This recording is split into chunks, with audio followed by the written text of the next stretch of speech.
Oh, tu m'as donné ta paix, Jésus. Tu m'as béni. Oh, tu m'as donné ta joie, Jésus. Tu m'as béni. Oh, mon Dieu. Alléluia.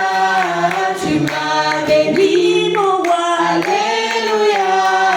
Tu m'as béni. Oh, je veux danser pour toi, Jésus. Tu m'as béni. Je veux danser ton nom, Jésus. Tu m'as béni, mon Dieu. Alléluia.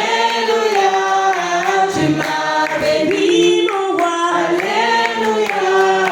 Tu m'as béni. Oh, tu m'as donné ta gloire, Jésus. Tu m'as béni. Tu m'as donné ton sang, Jésus. Tu m'as béni, mon Dieu. Alléluia.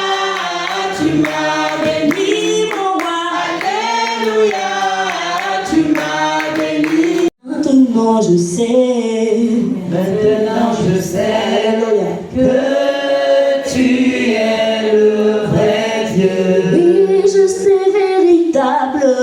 Tu sais véritable et l'incontournable. Oui, maintenant je sais. Maintenant je sais que tu es le vrai Dieu.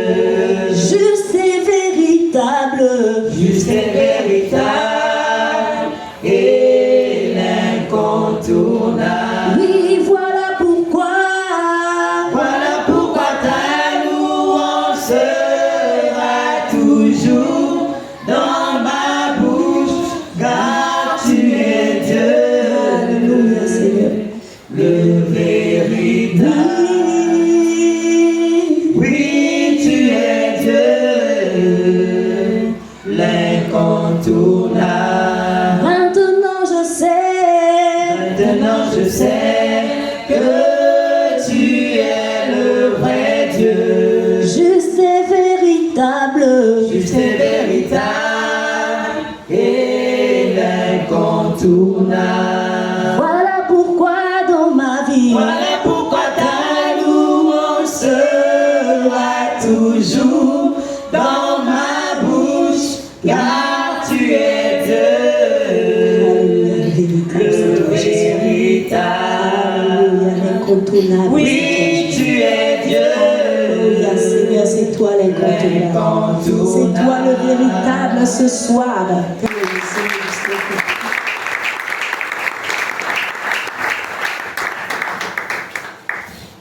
Bonsoir tout le monde.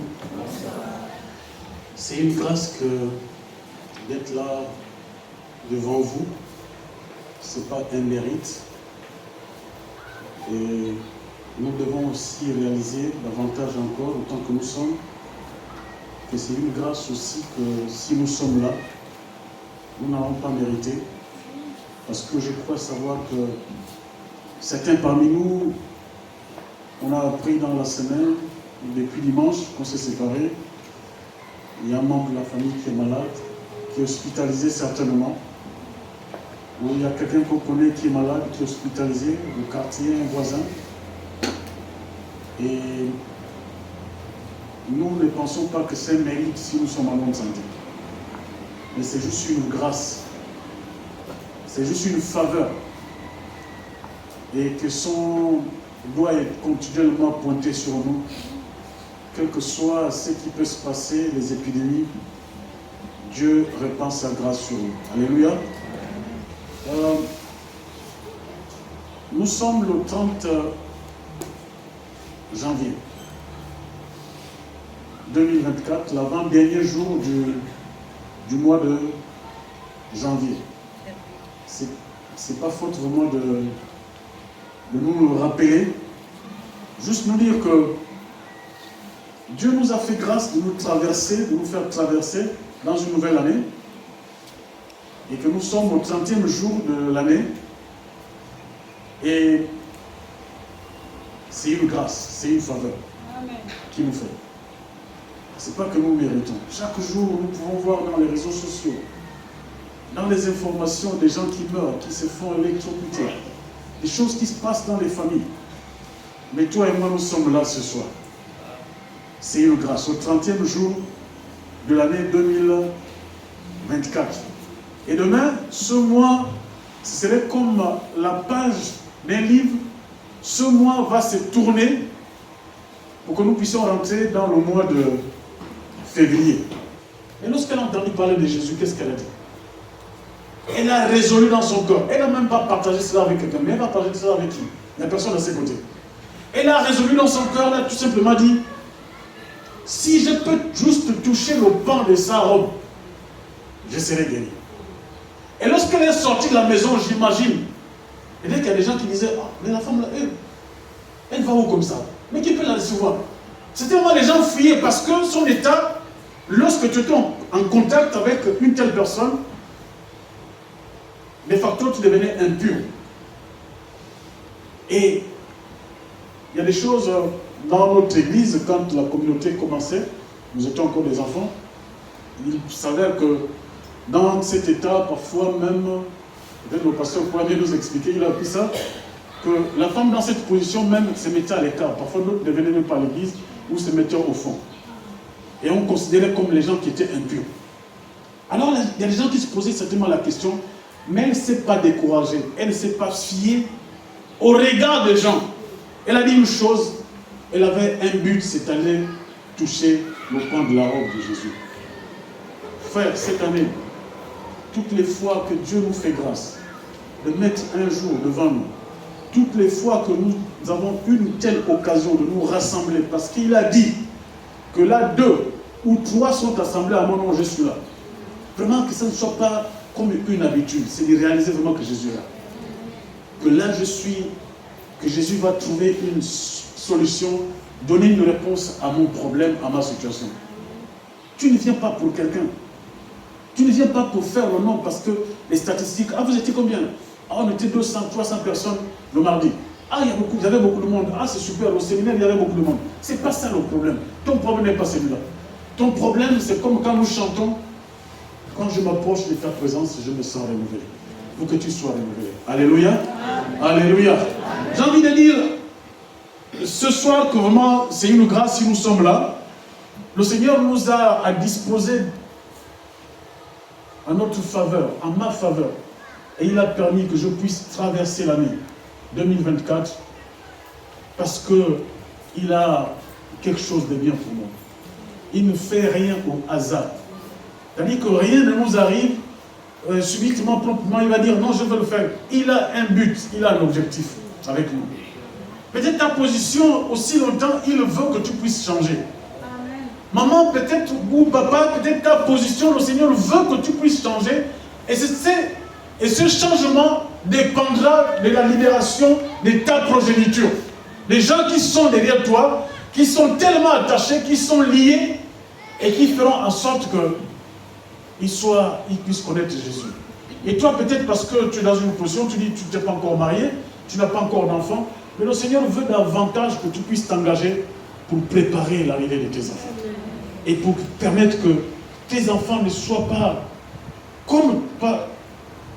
puissent passer par le chemin par lequel toi tu es passé, où il y a eu des choses, où il y a eu peut-être des scarifications sur ton corps, sans ta volonté, on t'a amené à certains endroits, mais toi, Dieu veut t'enseigner, veut que tu puisses être engagé. Pourquoi? Parce que il veut te préparer et il veut préparer l'avenir de tes enfants pour que tes enfants ne connaissent pas ces choses.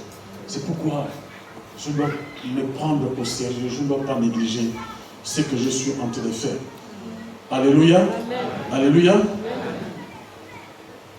Le Seigneur nous fait traverser l'année pour des challenges et pour des victoires encore à gagner avec lui. Il y a des victoires. Je disais que nous sommes au 30 aujourd'hui, et c'est quoi cette année à 365 jours, 366.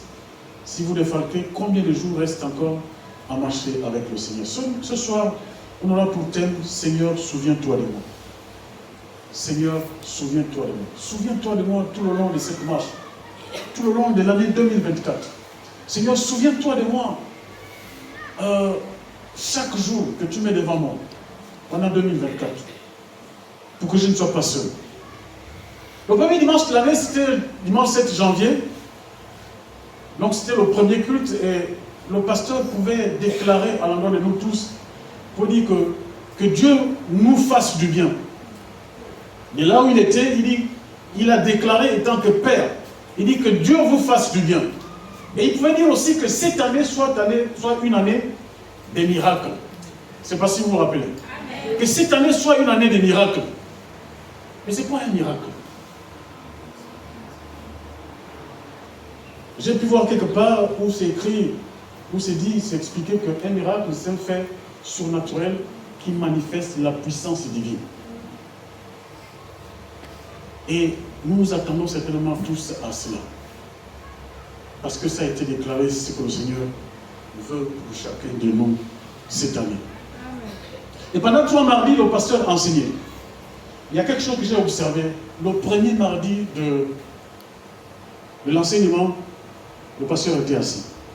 Je ne sais pas si vous avez remarqué. Et au sortir de cet enseignement, je pouvais dire à une sœur, pendant qu'on rentrait, mais ce que j'ai reçu pendant que le pasteur enseignait, l'enseignement avait une connotation d'un conseil de famille. Et vous savez comment ça se passe, le conseil de famille. Généralement, le conseil de famille, les membres, tout le monde s'assoit et on prodigue des conseils, soit pour une raison parce qu'il y a 2 sœurs qui ne s'entendent pas, ou parce qu'on a constaté qu'il y a des valeurs, il y a certains qui sortent du cadre familial, qui ont perdu des valeurs de la famille. Et pendant les 3 mardis, c'est ce que j'ai eu, c'est le sentiment que j'ai eu. Que le Seigneur nous enseignait, nous faisons revenir aux fondamentaux, ce qui est l'essentiel, pour que pendant l'année 2024, alors que nous nous sommes dit les uns les autres, il y a eu des souhaits en disant que l'année soit bonne, que tu sois heureux, que d'autres, parfois les souhaits, beaucoup d'argent, le mariage cette année, des enfants cette année. Mais le Seigneur a voulu que nous puissions revenir, que nous puissions nous asseoir et qu'il puisse nous parler. Revenir à l'essentiel. Et il pouvait parler de la famille. Et le premier jour, il était assis. Je me suis dit, tiens, il s'est assis, il s'est donné une position comme pour dire que c'est Dieu le Père qui était debout, qui nous parlait, qui parlait même en lui-même également, parce qu'il en avait besoin. Et le 2e mardi, le 3e mardi, bien entendu, il était debout. Le conseil, lorsqu'il y a la palabre, vous voyez que c'est 2 parties qui se parlent, ils sont debout, pourquoi? Parce qu'ils sont prêts à aller déposer ou donner quelque chose, et vice-versa. Contrairement au conseil des familles, on est tous assis, et nous sommes là à l'écoute. L'oncle ou celui qui est le responsable de la famille, c'est lui qui parle. C'est lui qui aide tout le monde à revenir aux fondamentaux. C'est lui qui rappelle à tout le monde comment la famille vivait autrefois. Et ce qui était l'essentiel. Et on commençait à attirer l'attention à certaines personnes de ne plus se comporter, ou parfois même dans nos familles, lorsqu'il y a un conseil de famille, on rappelle à la personne, mais tiens, le nom que tu portes, la personne ne se comportait pas comme ça. Je ne sais pas si ça, vous avez déjà entendu ça. Et ce qui s'est passé pendant les 3 semaines, c'était que pendant les 3 mardis, à chaque fois le pasteur revenait sur l'essentiel.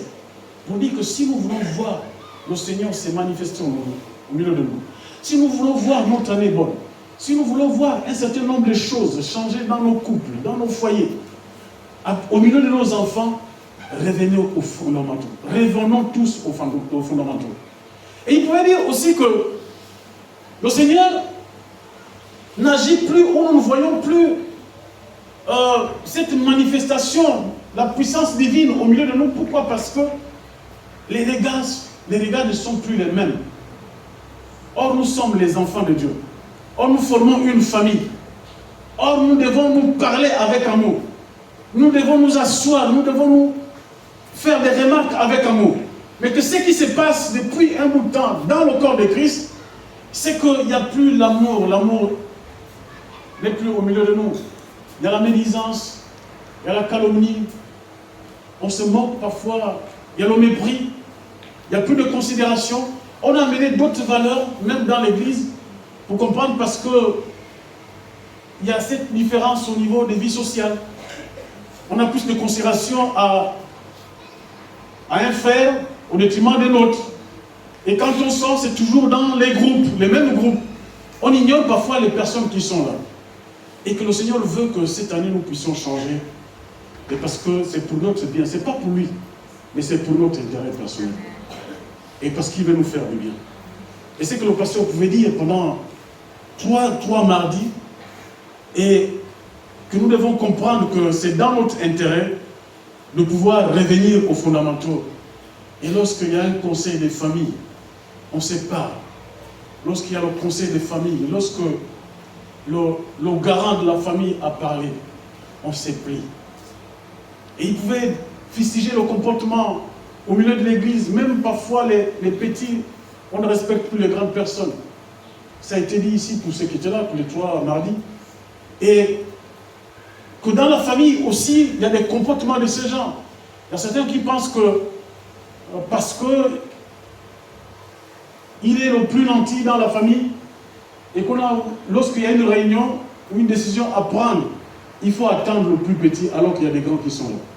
Ou parce que tu veux montrer vraiment que c'est toi qui as la situation et c'est toi qui peux résoudre le problème, alors que tu as besoin de se soumettre aux grands. Même si tu as des moyens, tu dois donner aux grandes personnes pour pouvoir régler le problème et toi tu dois t'effacer. Et le Seigneur veut que nous puissions nous effacer. Nous qui sommes jeunes, que nous puissions être respectueux devant les grands. Que nous puissions honorer les grandes personnes. C'est ce que nous avons entendu. Honorer les personnes qui sont âgées. Et c'est là où le Seigneur veut nous bénir encore. Ce n'est pas parce qu'ils n'ont pas fait des études. Ce n'est pas parce qu'ils ne sont pas peut-être comme nous. Nous devons les honorer. Et il dit, c'est en ce moment seul que nous devons voir les grandes choses. C'est en ce moment seul, en 2024, que nous devons voir Dieu agir. Comme il n'a plus jamais fait. Ou comme nous le voyons dans la Bible. Ce qui est écrit dans la Bible, c'est pour nous. Et Dieu veut que nous puissions vivre cela au milieu de nous. Alléluia. La manifestation de la puissance de Dieu. Que cela soit notre partage pour 2024. Mais il veut que nous puissions, que ça puisse exister au milieu de nous, que nous soyons une famille, que nous nous aimons les uns les autres. Que même ceux qui sont dehors puissent voir que nous lui appartenons. Mais à partir du moment où il y a des barrières, nous n'arrivons pas à nous aimer.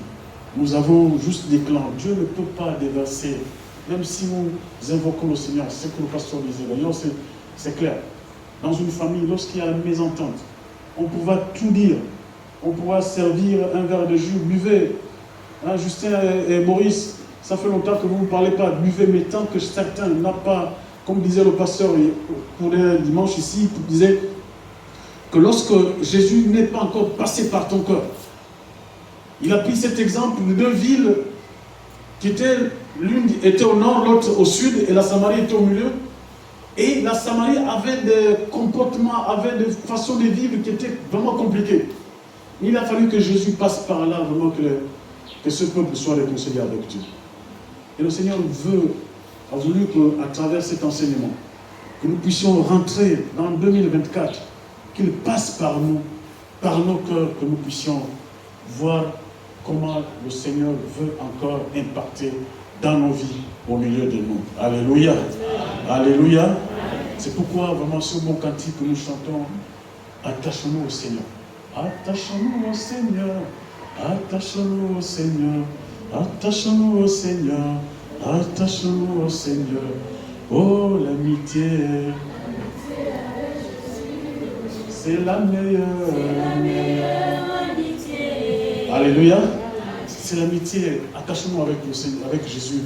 C'est lui qui va nous aider à faire tomber toutes ces choses et que nous puissions avoir nos regards fixés sur lui et lui seul.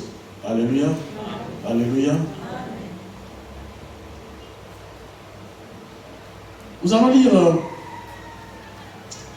nous allons lire dans le livre de Luc 23,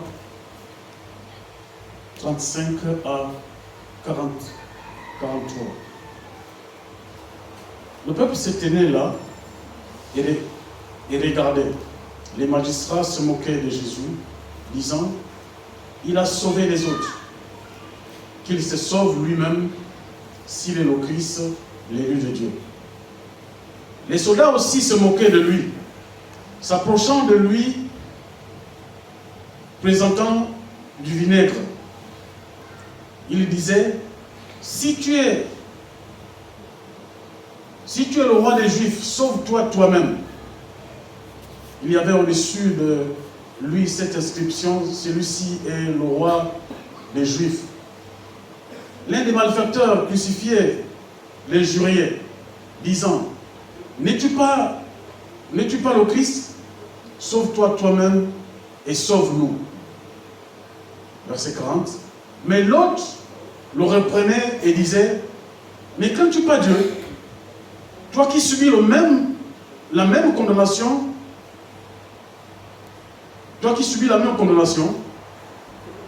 pour nous, c'est justice, car nous recevons ce qu'on mérite, nos crimes, mais celui-ci n'a rien fait de mal. Verset 42.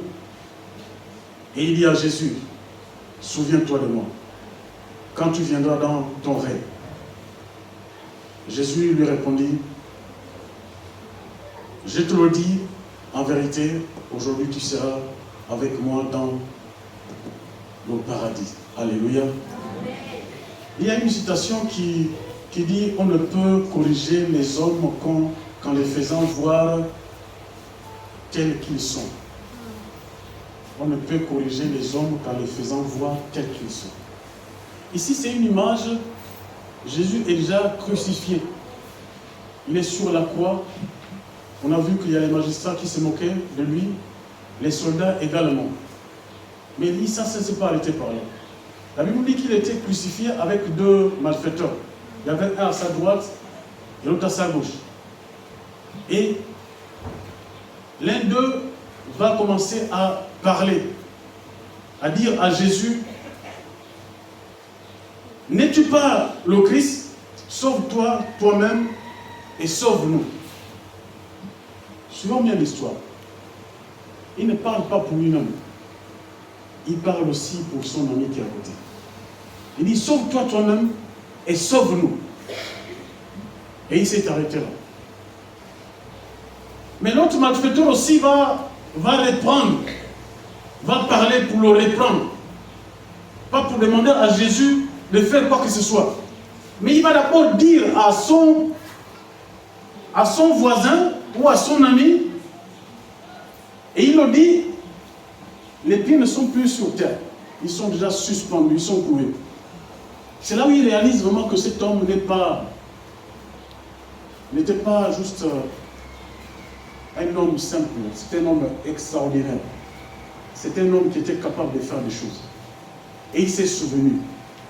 Il n'a plus parlé sous l'effet de la foule. Il n'a plus parlé sous l'effet du groupe. Il n'a plus réagi.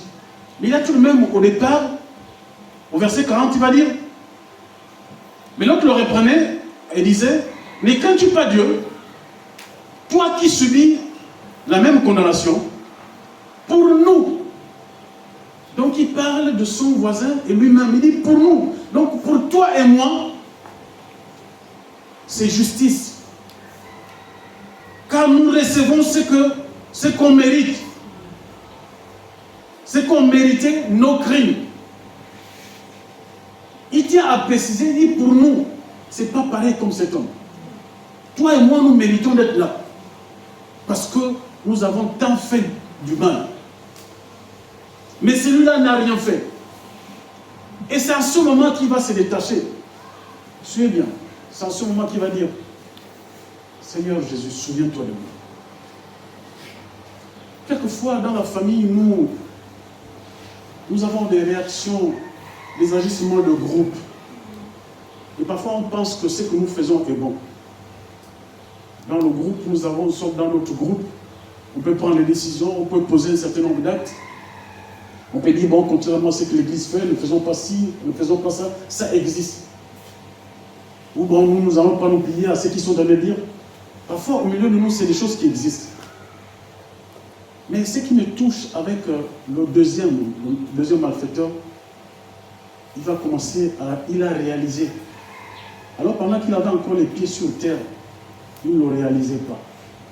Que cet homme était le Fils de Dieu. Et maintenant qu'il est dans une situation difficile, c'est là où il va réaliser. Il dit, celui-là n'est pas comme nous. Il n'a rien fait. Et c'est là où il va dire, il n'a pas dit. La particularité, il n'a pas dit au Seigneur Jésus, souviens-toi de nous. L'autre avait dit, sauve-toi Sauve-toi toi-même et sauve-nous. Et l'autre, à sa place, il a juste fait constater comme pour dire, non, Seigneur, je reconnais que tu es celui qui est capable de pouvoir faire quelque chose pour moi. Mais à la fin, il n'a pas parlé comme l'autre en disant, souviens-toi de nous. Parce que nous sommes des malfaiteurs. Il a parlé pour lui-même. Il a parlé pour lui-même. Au cours d'une prédication, quelqu'un pouvait le dire à cet endroit dimanche que Dieu aime la communauté, mais il y a des domaines où il est strict. C'est le salut est personnel. La personne disait que un dimanche ici, je ne vais pas la citer, que Dieu aime la communauté, mais il y a un domaine où il est vraiment très strict. C'est le salut. Et il pouvait souligner que le salut est personnel. Dieu nous aime autant que nous sommes. Nous pouvons être dans un groupe, nous pouvons être dans une famille. Nous pouvons prendre une décision parfois contraire. Parfois, l'église où on demande de regarder à droite, mais nous on veut regarder à gauche. Nous pouvons prendre nos décisions, nous pouvons faire ce que nous voulons. Mais comprenons que, oui, Dieu nous aime autant que nous sommes. Il aime la communauté autant que nous sommes ce soir. Mais comprenons que le salut est personnel. Et le deuxième malfaiteur pouvait dire à Jésus, souviens-toi de nous. On peut te proposer une situation que tu trouves normale, alors que c'est une situation qui va ruiner ta vie. Tu as la possibilité de pouvoir te mettre de côté, de ne pas continuer dans cette voie. Pour l'année 2024, je disais au début, tout début que nous sommes le 30 janvier aujourd'hui, c'est-à-dire depuis 2024, il y a déjà 30 jours qui sont passés. Demain, c'est le dernier jour de janvier. Et après, on va tourner la page pour le prochain mois. Mais pour cette année 2024, Dieu veut que tu puisses parler à ton nom propre. Que tu puisses parler pour ta famille en disant, Seigneur, souviens-toi de moi. On peut prier pour l'Église. Nous pouvons prier pour notre communauté. Nous pouvons prier pour notre cellule. Nous pouvons prier pour notre département. Et c'est que Dieu veut que tu puisses t'élever toi. Dire, Seigneur, souviens-toi de moi.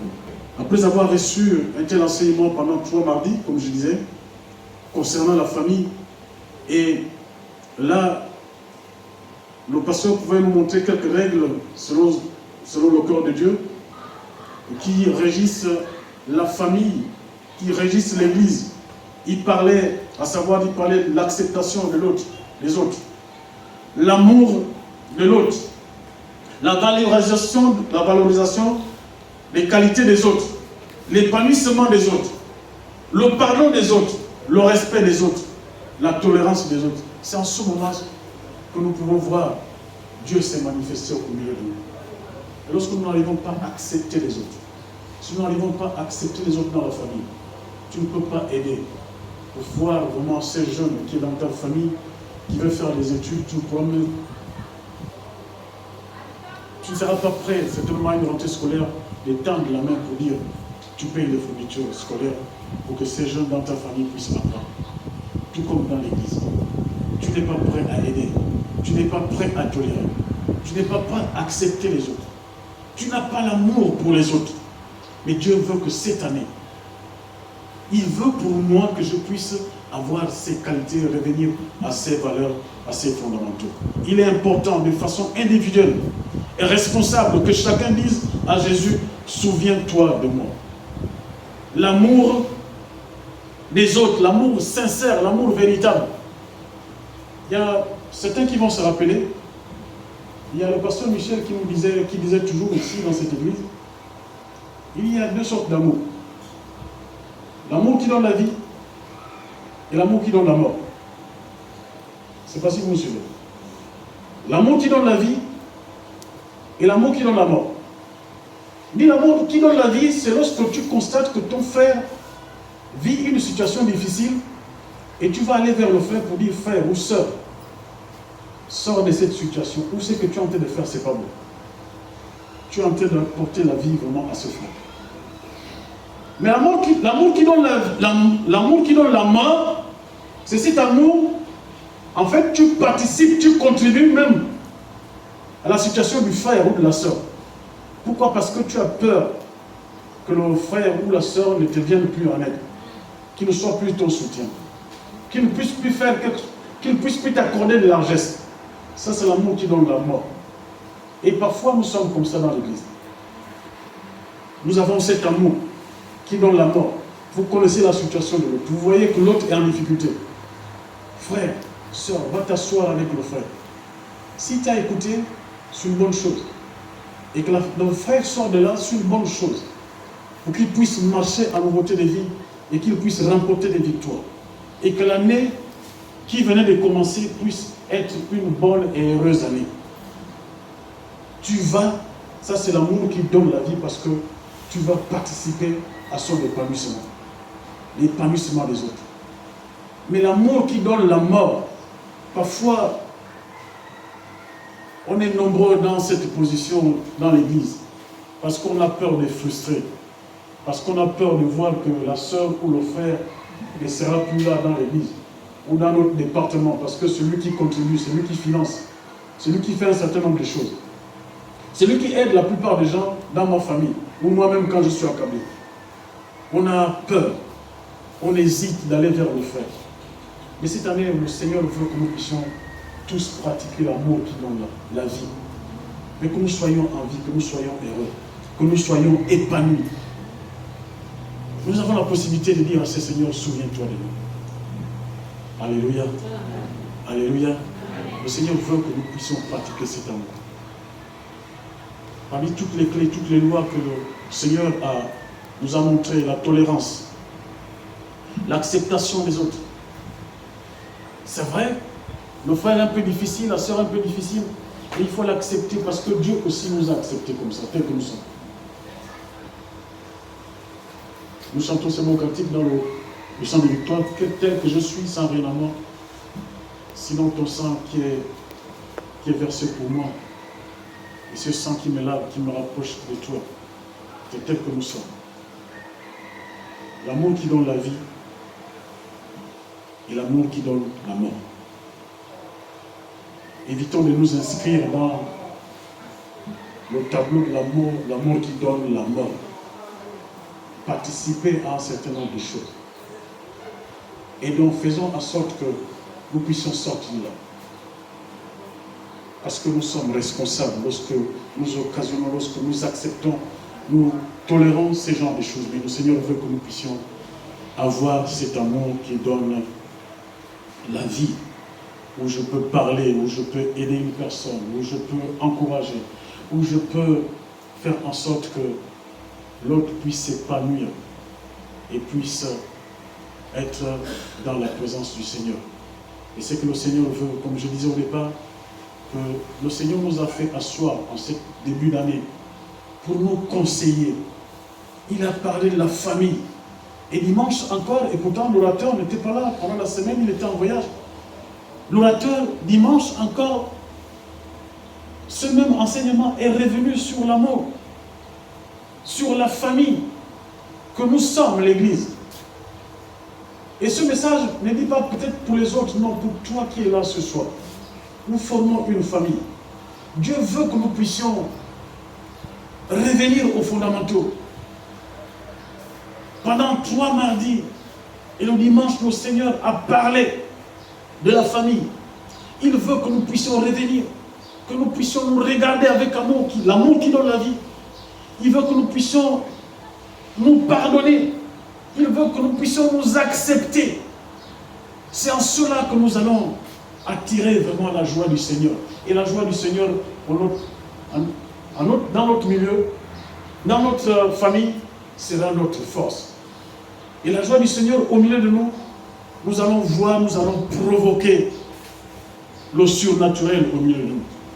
Parce que vous pouvez dire que si tu aimes Dieu, tu es de la famille de Dieu.